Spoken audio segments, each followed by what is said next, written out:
누가복음 18장 1절에서 14절입니다.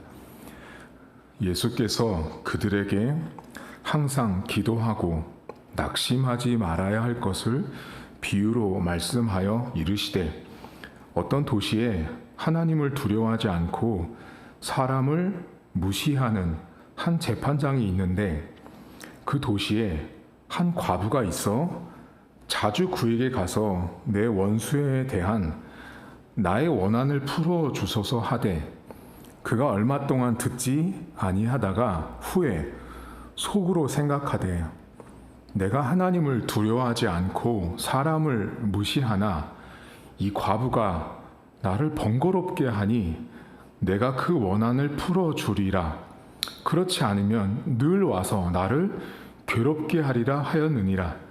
주께서 또 이르시되, 불의한 재판장이 말한 것을 들으라. 하물며 하나님께서 그 밤낮 부르짖는 택하신 자들의 원한을 풀어주지 아니하시겠느냐? 그들에게 오래 참으시겠느냐? 내가 너희에게 이르노니 속히 그 원한을 풀어주시리라. 그러나 인자가 올 때에 세상에서 믿음을 보겠느냐 하시니라. 또 자기를 의롭다고 믿고 다른 사람을 멸시하는 자들에게 이 비유로 말씀하시되, 두 사람이 기도하러 성전에 올라가니 하나는 바리새인이요 하나는 세리라. 바리새인은 서서 따로 기도하여 이르되, 하나님이여, 나는 다른 사람들도 곧 토색, 불의, 간음을 하는 자들과 같지 아니하고 이 세리와도 같지 아니함을 감사하나이다. 나는 일에 2번씩 금식하고 또 소득의 11조를 드리나이다 하고, 세리는 멀리 서서 감히 눈을 들어 하늘을 쳐다보지도 못하고 다만 가슴을 치며 이르되, 하나님이여, 불쌍히 여기소서. 나는 죄인이로소이다 하였느니라. 내가 너희에게 이르노니 이에 저 바리새인이 아니고 이 사람이 의롭다 하심을 받고 그의 집으로 내려갔느니라. 무릇 자기를 높이는 자는 낮아지고 자기를 낮추는 자는 높아지리라 하시니라. 아멘. 누가복음 18장 안에는 2가지의 비유가 등장합니다. 비유라는 것은 가장 쉽게 설명한 것입니다. 그래서 성경에 나오는 비유들은 절대로 어렵지 않습니다. 성경에 나오는 비유는 예수님께서 그 시대 모든 사람들에게 누구나 다 알아들을 수 있도록 설명하신 것이 비유이기 때문에 가장 쉬운 것이 비유입니다. 오늘 성경에 여러분 2가지 비유가 등장하는데 1절과 9절을 보셔야 돼요. 그게 이제 비유가 시작되는 첫 번째 절이거든요. 먼저 1절을 보시면 예수께서 그들에게 항상 기도하고 낙심하지 말아야 할 것을 비유로 말씀하셨어요. 비유를 말씀하시는데 비유의 내용이 중요한 게 아니라 먼저 뭐부터 기억하셔야 되냐면 기도하고 낙심하지 말라라고 말씀하셨어요. 이게 첫 번째 비유의 시작이고요. 9절 보세요. 또 자기를 의롭다고 믿고 다른 사람을 멸시하는 자들에게 이 비유, 여기는 의롭다고 생각하는 사람에 대한 비유인 거예요. 그러니까 지금 누가복음 18장 안에는 2가지가 나오는데, 하나는 기도하고 낙심하지 말아야 되는 비유, 2번째는 자기를 의롭다고 생각하는 사람에 대한 비유예요. 그 2가지 비유, 기도와 의로움, 이 2가지에 관련돼서 예수님이 비유를 말씀을 하시는데, 여러분 첫 번째 비유를 먼저 보면 기도하고 낙심하지 말라고 예수님이 말씀했다라는 건, 예수님이요, 기도하면 낙심이 찾아온다는 걸 너무 잘 아셨어요. 여러분들 삶에 기도하다가 낙심이 안 되신 적 있으세요? 아니에요. 기도하면요, 낙심이 돼요. 왜 낙심이 되죠? 아니, 목사님, 제가 몇 년 동안 기도했는데 응답이 없어요. 전에는 열심히 했는데 요즘은 열심히 하지 않아요. 우리의 기도 생활이 그래요. 여러분 기도 생활이 항상 뭐 몇 시간씩 하고 막 뜨겁고 열정적이든가요? 아니에요. 기도를 하다 보면, 기도 생활을 하다 보면 내 마음 같지 않은 때가 있는 거죠.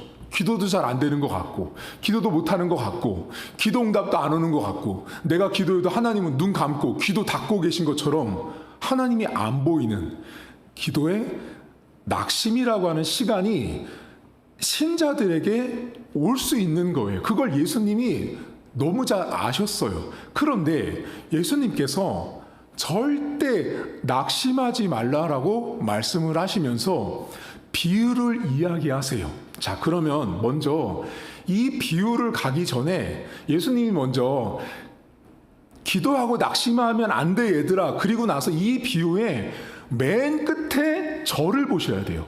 오늘 본문은 맨 끝절을 보세요. 이 기도와 낙심의 끝절이 8절이에요. 이 8절을 주목하셔야 되는데, 내가 너희에게 이르노니 속히 그 원한을 풀어주시리라. 그러나, 여기가 중요해요. 그러나 인자가 올 때 세상에서 믿음을 보겠냐라고 말씀하신단 말이에요. 자, 여러분들, 우리 성도들은, 제가 지금까지 목회를 하면서 성도들을 만나면 이 기도하고 낙심하지 말아야 되는 이 절과 마지막에 있는 8절, 내가 인자가 세상에 올 때 믿음 있는 자를 보겠냐라, 이 절을 연결시켜서 이 성경을 보는 성도를 만나본 적이 없어요. 그러면 여러분 안에 궁금증이 드셔야 돼요. 앞뒤가 안 맞거든요. 뭔가 해석이 안 되는 거죠. 기도하고 낙심하지 말라고 하셔놓고 이 비유의 맨 마지막은 내가 이 세상에 올 때 믿음 있는 사람을 보겠냐라는 질문을 하셨다라는 거예요. 그럼 왜 예수님이 지금 이 비유를 얘기하실 때, 얘들아, 기도할 때 낙심이 올 수 있지만 낙심하지 마, 이렇게 얘기하시고서 내가 나중에 다시 올 때는 믿음 있는 사람을 보겠느냐, 이렇게 끝났단 말이에요. 내용, 이 이야기 자체가요. 그런데 우리 성도님들은 뭐만 아시냐면 그 중간에 있는 과부와 불의한 재판장의 이야기를 너무 많이 아세요. 불의한 재판관과 과부의 이야기를 너무 많이 아시는데, 어떤 일이 있었어요? 과부가 원한이 있었어요. 원수가 있었어요. 해결이 안 되는 원한이 있었는데, 그걸 어떻게 해요? 재판관한테 맨날 찾아가잖아요. 그러니까 재판관이 뭐래요? 너무 괴롭다. 나를 너무 번거롭게 한다. 안 들어주면 안 되겠다 싶어서 번거롭게 하니까 이 불의한 재판관이 어떻게 해요? 그 여자 하소연하는 거 들어주잖아요, 여러분. 그러면 여러분들은 이 과부와 불의한 재판관을 할 때 어떻게 해요? 밤낮 부르짖는 택한 자의 이걸 생각하면서 어떻게 해요? 끈질긴 기도, 멈추지 않는 기도, 하나님 앞에 끝까지 매달리면 되는 기도, 그 여인의 신앙에 관심이 많으시죠? 여러분, 이 성경은요, 이 여자가 만약에 지금 여러분들이 알고 계시는 대로 정말 끈질기게 기도가 응답될 때까지 나는 절대 포기하지 않아, 저 재판장이 귀찮아해도 나는 갈 거야, 그 여자의 어떤 신앙의 인내와 열심으로 해석한다면, 한 가지 여쭤볼게요, 여러분. 여러분들이 기도하는 그 끈질긴 기도 있잖아요. 이 여인처럼 만약에 이렇게 괴롭힐 정도로 재판장을 찾아가는 이 여인의 그 끈질긴 기도라면, 세상의 기독교가 아닌 타 종교인들의 그 끈질긴 기도의 모습과 이단들, 천주교인들, 무당들, 불교 신자들이 몇천 배를 절하는 것들과 비교할 때 그 끈질긴 기도라는 게, 그들도 끈질긴 기도라고 말해요. 우리도 끈질긴 기도라고 말하고 있잖아요, 지금 이 여자를 향해서. 맞죠? 그러면 저 기독교가 아닌 다른 사람들도 다 기도한다고 말하고요. 우리도 기도한다고 말해요. 저들도 끈질기게 기도한다고 말하고. 여러분, 저 사람들 얼마나 끈질긴지 아세요? 12월, 1월, 2월에 눈이 펑펑 와도 오리털 파카 입고 산속에 들어가서 그 돌 바라보고 돌 마주하고 거기서 기도하잖아. 그 끈질김을 여기 본당에 와서 따뜻한 에어컨 히터 틀어놓고 기도하는 우리와 그 끈질김을 어떻게 비교할 수 있겠어요? 상대가 안 되잖아요, 여러분. 만약에 그 끈질긴 기도, 열심 있는 기도로가 한다면 그들의 기도와 우리의 기도는 비교할 수 없어요. 우리가 사실 상대가 안 돼요. 적수가 안 되는 거죠. 아니, 돌멩이 한겨울에 눈이 펑펑 오는 얼음장 깨고 들어가서 거기서 기도하는 사람들을 에어컨 따뜻한 데서 기도하는 우리가 어떻게 이겨요? 그러면 왜 지금 이 성경은 여자가 주인공이 아닐까요? 제가 지금 여러분에게 말하고 있는 걸 잘 들으셔야 돼요. 이 성경의 핵심은 여자의 끈질김에 있지 않다라는 걸 아셔야 돼요. 이 여자가 지금 누구한테 갔어요, 여러분? 재판장한테 갔잖아요. 자, 그러면 이 여자는 재판장한테 계속 갔잖아요. 도와달라고, 원한을 풀어달라고 말했잖아요. 그때 재판장이 뭐라고 말해요? 나를 너무 괴롭게 한다, 번거롭게 한다. 그러니 들어주자라고 재판장이 결정해요. 그러면 이 재판장 안에, 이 성경 안에 행간의 내용이 들어있어요. 이 재판장 안에 무슨 마음이 있냐면, 왜 너는 나한테만 와서 이러냐라는 말이 들어있어요. 이 재판장 안에 나를 너무 번거롭게 하는 거예요. 야, 너 왜 나한테만 와서 이래? 왜 나한테만 와서 이렇게 매달리는 거야? 라는 게 이 재판장 안에 들어있었단 말이에요. 그러면 여자는 뭐를 본 거예요? 당신밖에 못한다고 하는 재판장에 대한 믿음이었어요. 이 여자가 끈질기게 기도하는 게 핵심이 아니라 이 여자가 가지고 있는 믿음이 뭐였냐면, 재판장인 당신만이 내 원한을 풀어줄 수 있습니다라고 믿었던 거예요. 자, 그러면 이 여자가 가지고 있었던 믿음 때문에 오늘 본문에 뭐가 다시 치환되냐면 6절과 7절 보세요, 여러분. 이렇게 나와요. 주께서 또 이르시되 불의한 재판장이 말한 것을 들으라. 하물며, 여기가 중요해요. 하나님께서, 이게 지금 재판장에서 누구로 넘어오는 거예요, 지금. 재판장에서 하나님으로 넘어오잖아요, 여러분. 그러니까 이 성경은 여자가 주인공이 아니라고요. 누가 주인공이냐면, 여자가 지금 믿고 있었던 대상인 재판장을 이 누가가 하나님으로 바꿔놓고 있다고요. 그러니까 믿음의 대상이 저 재판장만이 내 문제를 풀어줄 수 있다고 믿었던 여인처럼, 하나님의 백성이 기도하면서 낙심하지 말아야 되는 결정적인 이유는 하나님이 내 기도를 들어주시고 나에게 문제를 풀어주시는 유일한 내가 믿는 대상이 하나님이기 때문에 낙심하지 말라라는 거예요. 그럼 낙심한다라는 건 뭐예요? 하나님이 일을 못한다는 뜻이 돼버리는 거예요. 그러니까 지금 이 성경은 끈질기게 기도하는 여자가 주인공이 아니라고요. 누가 주인공이냐면 하나님 아버지, 내가 기도하는 대상이 누구냐예요. 제가 아까 말씀드렸잖아요.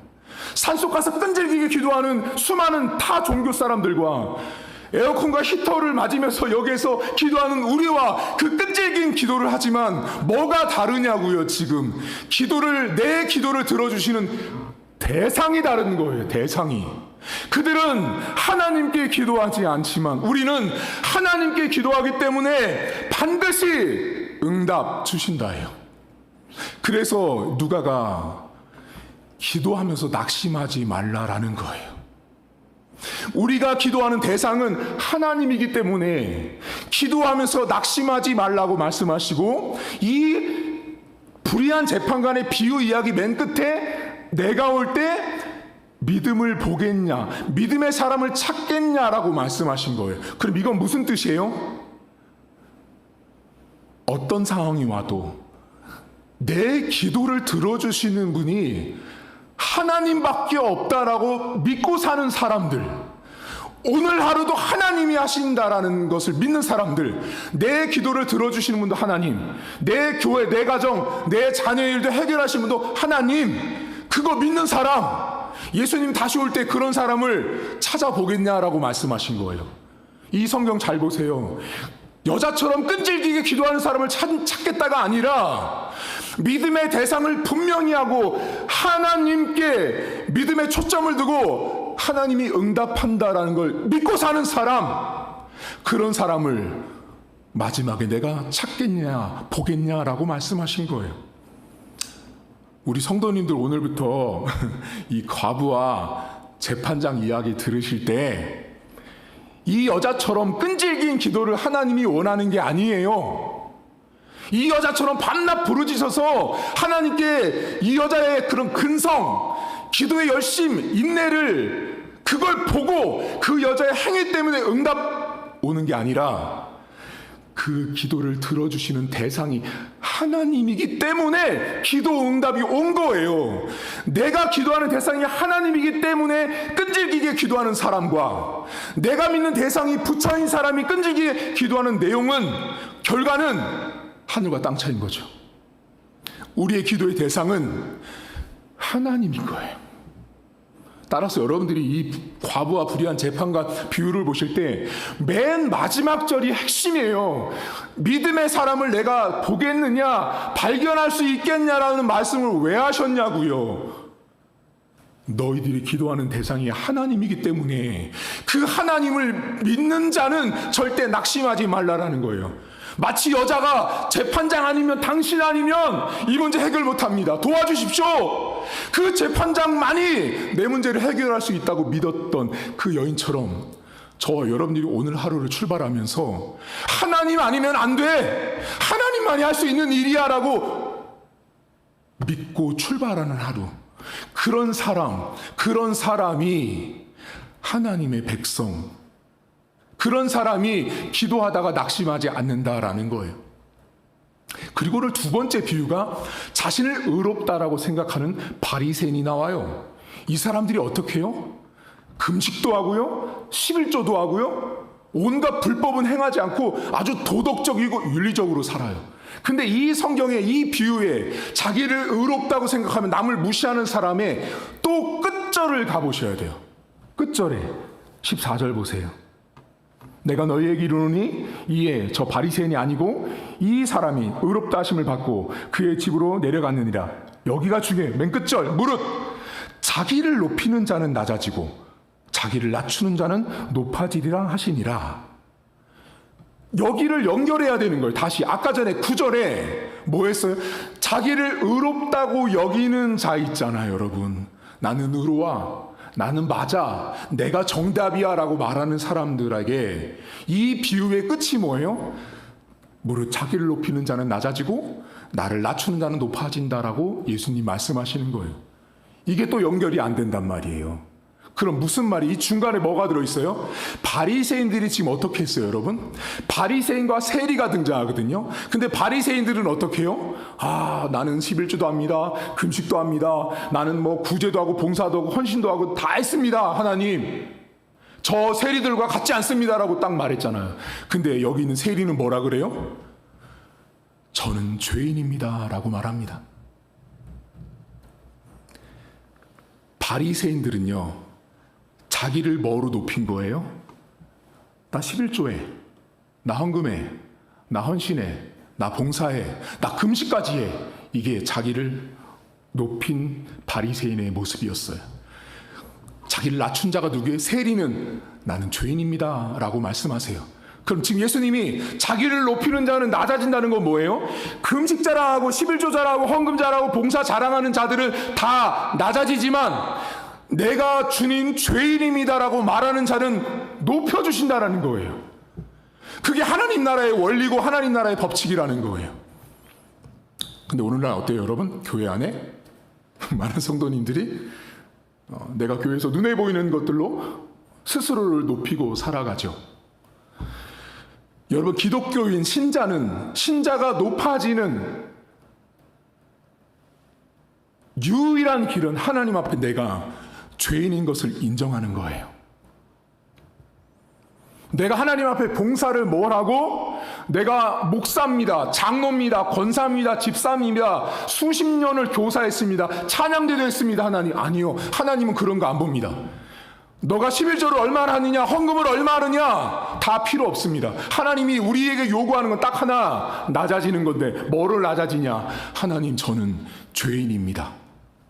저는 죄인입니다를 고백하는 자가 하나님 나라에서 스스로를 낮추는 자를 높여주시는 하나님 나라의 원리를 말씀하신 거예요. 여러분들은 뭐로 여러분들을 높이세요? 여러분 신앙생활 하면서 겉으로 드러나고 보여지는 것으로 나를 높이려고 하지 마세요. 하나님은 그런 사람들을 반드시 낮춥니다. 내가 교회에 뭐를 했다, 내가 집안에 뭐를 했다, 내가 한 어떤 공로와 치적을 가지고 나를 끊임없이 높이면 높일수록 하나님이 어떻게 해요? 그거 끌어내립니다. 근데 하나님은 어때요? 하나님 앞에 나왔을 때 하나님, 저 죄인입니다, 저 부족합니다 라고 말하는 사람들을 하나님은 도리어 높여주십니다. 그게 하나님 나라의 놀라운 섭리예요. 여러분, 오늘 두 가지를 기억하십시오. 여러분의 끈질긴 기도는 하나님이 원하는 게 아니에요. 끈질긴 기도는 내 기도를 내 기도를 들어주시는 대상이 하나님이라고 하는 완벽한 믿음이 있은 다음에 자연스럽게 따라오는 행동이 끈질김이에요. 근데 내가 기도하는 대상이 하나님인 것조차도 모르고 믿지 않으면서 하는 끈질긴 기도는 저 절 속에서 절하는 3,000배 하는 사람들보다도 못한 거예요. 두 번째, 나를 의롭다라고 높이기 위해서 하나님, 저는 금식도 합니다, 11조도 합니다, 봉사헌신 다 합니다. 아니요. 하나님이 원하는 건 주님, 저는 죄인입니다 라고 나를 낮추는 자를 하나님이 높여준다는 걸 기억하십시오. 내가 했던 행동과 치적으로 하나님 앞에 서려고 하면 할수록 율법주의자들, 행위론자들이 되기 때문에 은혜를 모르는 것입니다. 내가 죄인임을 인정해야 그 하나님의 은혜가 내 심령 가운데 임재한다는 걸 기억하셔서 오늘도 죄인으로 살아가십시오. 하나님 앞에 죄인으로 살아가면 살아갈수록 하나님이 여러분들을 내가 감당할 수 없을 정도로 높여주실 것입니다. 오늘도 그렇게 내 기도를 들어주시는 대상 되신 하나님 앞에 끈질기게 기도하십시오. 뒤바뀌시면 안 됩니다. 그리고 나를 죄인으로 낮추면 하나님이 높여준다라는 믿음으로 오늘 하루를 살아갈 수 있기를 주님의 이름으로 축복합니다. 하나님 아버지, 많은 성도들이 오늘 나온 성경을 많이 오해하고 잘못 해석하는 경우가 많습니다. 오늘 성경은 하물며 하나님 아버지께서라는 구절에 답이 다 들어있었습니다. 오늘 이 누가는 열심히 끈질기게 기도한 여인을 관심 두지 않습니다. 누구에게 관심이 있었냐면 조르고 번거롭게 하고 매달렸던 그 재판장에게 관심이 있었습니다. 그 재판장은 결국 하나님이었습니다. 우리가 기도하는 대상, 우리가 끈질기게 매달려야 하는 대상이 하나님이기 때문에 그 믿음, 하나님께서 내 기도를 들어주신다는 믿음 때문에 오늘 누가는 기도하다가 낙심하지 말라고 말하는 것입니다. 하나님이 죽은 분이 아니기 때문에 낙심하지 말라고 하는 것입니다. 내 기도를 들어주고 계시기 때문에 낙심하지 말라고 하는 것입니다. 내 기도의 대상이 하나님이기 때문에 우리는 낙심할 필요가 없는 것입니다. 내가 기도하다가 낙심하는 것은 하나님은 죽은 분으로 만드는 것입니다. 하나님은 살아계시지 않는 분으로 만드는 것입니다. 하나님, 오늘도 사랑하는 성도들 기도하다가 낙심했습니까? 지쳤습니까? 기도가 잘 안 됩니까? 그때 내가 도대체 누구에게 기도를 하고 있는지 그 기도의 대상자를 다시 한번 재점검하게 하시고 내가 과연 하나님 아버지께 기도하고 있는지, 내 감정과 내 느낌과 내 열정에 기도하고 있는지 돌아보게 하셔서 내 기도를 들어주시는 분이 하나님이기 때문에 결코 낙심할 수 없다라는 믿음으로 오늘 하루 살게 하시고, 금식과 11조 헌금과 봉사 전도로 나를 높이는 바리새인처럼 살아가지 않는 하루가 되어지길 원합니다. 나를 높아지게 하는 것은 하나님 아버지 앞에, 주님, 제가 죄인입니다, 저는 하나님 앞에 죄인밖에 될 수 없고 그 무엇도 자랑할 것이 없는 죄인이라는 것을 고백할 때 우리를 높여주시는 하나님 아버지를 바라보길 원합니다. 오늘도 내가 속해 있는 공동체 속에, 가정과 직장과 일터 속에 죄인됨을 인정하게 하시고 낮아질 때 교만하지 않는 것입니다. 우쭐하지 않는 것입니다. 그때 내가 겸손해지고 그때 하나님은 나를 높여주신다는 사실을 기억하게 하셔서 오늘도 내 기도의 대상 되신 하나님 아버지, 그 하나님 아버지 앞에 내가 죄인됨을 내려놓고 고백하는 그런 하루로 우리 성도들이 살아갈 수 있도록 은혜를 베풀어 주옵소서. 감사드리며 예수님의 이름으로 기도하옵나이다. 아멘. 하늘에 계신 우리 아버지, 아버지의 이름을 거룩하게 하시며 아버지의 나라가 오게 하시며 아버지의 뜻이 하늘에서와 같이 땅에서도 이루어지게 하소서. 오늘 우리에게 일용할 양식을 주시고 우리가 우리에게 잘못한 사람을 용서하여 준 것 같이 우리 죄를 용서하여 주시고 우리를 시험에 빠지지 않게 하시고 악에서 구하소서. 나라와 권능과 영광이 영원히 아버지의 것입니다. 아멘.